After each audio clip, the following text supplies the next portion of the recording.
خلينا نتنقل لموضوع تاني، وهو الاستخدام الخاطئ للمضادات الحيوية يعني في أثناء مشاكل المسالك دي البولية مشكلة وكده. كبيرة جدا.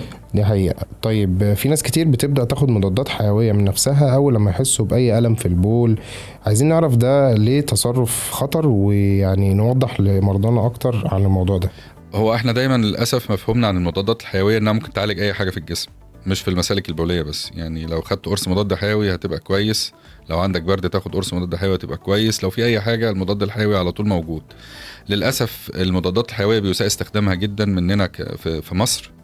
وانا دايما كنت بنصح او بنادي ان احنا لازم المضادات الحيويه تتكتب بروشتات زي الادويه المخدره، يعني لازم ما تتصرفش الا بروشته زي المخدرات، لان سوء استخدام المضادات الحيويه ممكن يؤدي لمشاكل كبيره فيما بعد هقولها في اخر الكلام.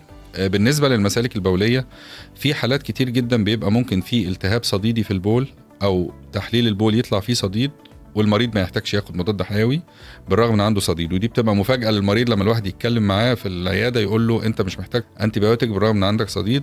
ودي في الحالات ان لو مريض عنده حصوه واحنا بنفتتها او مركب دعامه، بيبقى في بعض الحالات بيبقى فيه صديد في البول. طالما ما فيش اعراض في الجهاز البولي زي ارتفاع في درجه الحراره او نزيف دموي في البول او علامات تدل على وجود تسمم دموي في الدم تسمم بكتيري في الدم نتيجه البكتيريا، ففي الحاله دي ما بنحتاجش مضاد حيوي. بالاضافه لان في حاجه اسمها اسيمتوماتيك بكتيريوريا او يعني نزول البكتيريا مع عدم وجود اي اعراض في الجهاز البولي. دي ليها انديكيشنز معينه او ليها احتياجات معينه لاستخدام المضاد الحيوي، زي في حالات الحمل مثلا او في حالات المرضى اللي بياخدوا ادويه لتهبيط المناعه زي المرضى بعد زرع الكلى، او في حالات المرضى اللي بياخدوا كورتيزون لفترات طويله. انما مش اي مريض عنده صديد في البول ياخد مضاد حيوي، مش اي مريض عنده حرقان في البول ياخد مضاد حيوي.